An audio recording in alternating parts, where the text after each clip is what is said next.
দেখতে পাচ্ছেন একটি ট্রেড নিয়েছি আপসাইডে। তো এখন আমার $31 লাভ যাচ্ছে। আমি 0.02 ট্রেডটি নিয়েছি।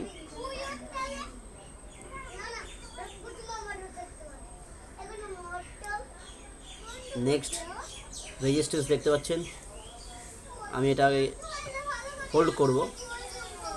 43-87 রেজিস্ট্যান্স আছে।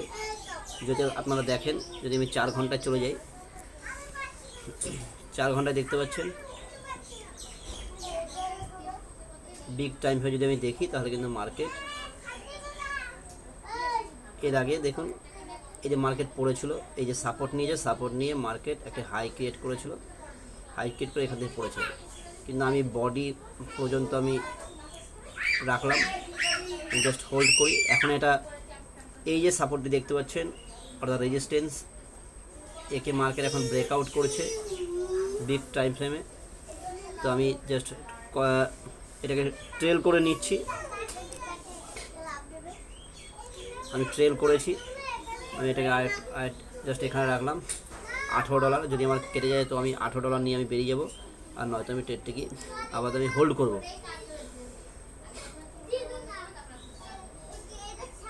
দেখতে পাচ্ছেন যে রেজিস্ট্যান্স ছিল, এই রেজিস্ট্যান্সকে মার্কেট কী করলো, এই যে আপনারা রেজিস্ট্যান্স দেখতে পাচ্ছেন,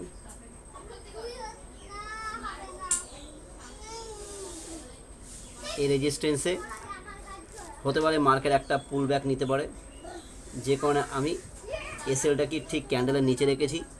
যদি একটি ছোট্ট একটা পুল ব্যাক নিয়ে, অর্থাৎ এই যে রেজিস্ট্যান্স দেখতে পাচ্ছেন, এই রেজিস্ট্যান্সকে মার্কেট রেসপেক্ট করে দেন আবার মার্কেট একটি ওপরের দিকে মুভ দিতে পারে। আমরা যদি আরও ছোটো টাইম ফ্রেমে চলে যাই,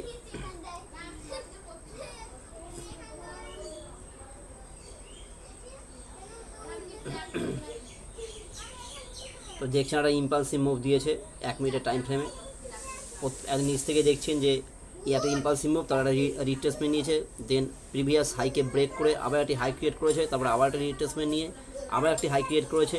তাহলে এই যে সাপোর্টটিকে দেখতে পাচ্ছেন, এটাকে কিন্তু মার্কেট কী করেছে, ব্রেকআউট করেছে। ব্রেকআউটের পর এখন মার্কেট হয়তো রিট্রেসমেন্ট নিয়ে হয়তো একে রেসপেক্ট করতে একবার নিচে আসতে পারে।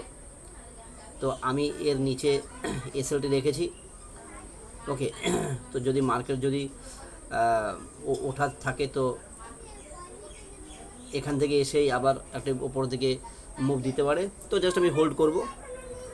আমার যদি ট্রেডটি কেটে যায় তাহলে 18.68 আমার প্রফিট ঢুকবে, নয়তো আমি মোটামুটি এখন দেখতে পাচ্ছেন 31 প্লাস প্রফিটে যাচ্ছে। আমার টিপি আছে 42। তো এখন ট্রেডটি চলতে থাকুক। যদি 1 মিনিটের টাইম ফ্রেমে দেখেন, যদি ভালো করে খেয়াল করেন, দেখতে পাচ্ছেন এটা একটি সাপোর্ট করেছিল। মার্কেট প্রথমে এশিয়ারে ডাব্লু প্যাটার্ন তৈরি করেছে, মার্কেট উঠে দেন আবার নিচে এখান থেকে এই লেভেলটিকে রেসপেক্ট করে দেখুন আবার একটা ডাব্লু প্যাটার্ন করেছে। যদি আমরা একটা নেকলাইন হিসেবে ধরি, এই নেকলাইনটি কী করলো, 1 মিনিটের টাইম ফ্রেমে ব্রেকআউট করলো। ব্রেকআউটের পর দেখুন একটা রিটেস্ট নিয়েছে, অর্থাৎ যারা বাই নিয়েছিল তাদের কিন্তু এসএল বারবার মার্কেট নিচ্ছে। তো রিটেস্ট নেওয়ার পর যদি এখানে একটু বড় করেই দেখতে পারবেন এখানে, যে এখানে দেখুন একটি ড্রাগন ফ্লাই টাইপের একটি বা ডোজি টাইপের এই যে ক্যান্ডেলটা হয়েছে, এই ক্যান্ডেলে দেখুন ওপরে ক্লোজ করেছে, ওই ক্লোজিংয়ে আমি ট্রেডটি নিয়েছি। তো মার্কেট এখন দেখতে পাচ্ছেন মার্কেট আবার একটি নতুন হাই ক্রিয়েট করেছে, দেখতে পাচ্ছেন এই যে ইম্পালসিভ মুভটি, তারপরে যখন ব্রেকআউট স্ট্রাকচার, অর্থাৎ এই ইম্পালসিভ মুভের পর কী হলো, একটা লো তৈরি করলো, এবার এই প্রিভিয়াস হাইকে মার্কেট ভেঙে দিল। এখন দেখতে পাচ্ছেন মার্কেট ওপর দিকে যাচ্ছে। তো জাস্ট আমরা ওয়েট করি। এখন 35 পয়েন্ট প্রফিট যাচ্ছে।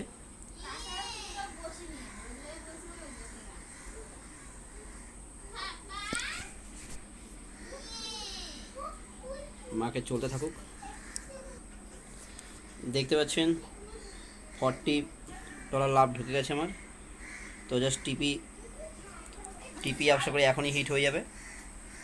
দেখতে পাচ্ছেন, ওকে চলুন আমার টিপি হিট হয়ে গেল। তো বন্ধুরা দেখতে পারলেন আমার বাইং সাইডের ট্রেডটি আমি নিয়েছি। তো এখন মার্কেট যেখানেই যাক না কেন আমার দেখার দরকার নেই। মার্কেট এখন যদি আপনার এখানে চলে আসবে, বাট আমি এখন আর কোনো ট্রেড নেবো না। আমি চেষ্টা করব এই যে ইম্পালসিভ মুভটা হয়েছে, যদি মার্কেট একটা রিট্রেসমেন্ট নেয়, অর্থাৎ এইখানে যদি আবার আসে 43-64, 60 থেকে 64-র মধ্যে যদি আসে, তাহলে এখান থেকে আমি আবার একটি বাই নেওয়ার চেষ্টা করবো। কারণ দেখতে পাচ্ছেন এটা প্রিভিয়াস কিন্তু একটি রেজিস্ট্যান্স ছিল, যাকে ব্রেকআউট করেছে মার্কেট। ব্রেকআউট করার পর এখান থেকে কি মার্কেট এখন হাই ক্রিয়েট করছে। যদি এখান থেকে আবার মার্কেট এই রেজিস্ট্যান্সকে সাপোর্ট হিসেবে রেসপেক্ট করে, অর্থাৎ 64 থেকে 60-এর মধ্যে যদি মার্কেট আবার এসে যদি কোনো বুলিশ ক্যান্ডেল আমি দেখতে পাই, তাহলে আমি এখান থেকে আবার একটি বাই ট্রেড নেব। তো বন্ধুরা, আপনারা অ্যানালাইসিস করুন। অ্যানালাইসিস করে আমি প্রত্যেক ভিডিওতে বলি যে আপনারা লেভেল মার্ক করে রাখবেন। লেভেল মার্ক করে রেখে সেই লেভেলের কাছাকাছি যদি মার্কেট আসে, এবং যদি আপনাকে যদি বুলিশ ক্যান্ডেল হোক, বিয়ারিশ ক্যান্ডেল হোক, যেটা আপনার লেভেলের কাছে আসবে এবং তার কনফার্মেশন পেলে আপনি অবশ্যই ট্রেড নেবেন। তো থ্যাংক ইউ বন্ধুরা, ভালো থাকবেন।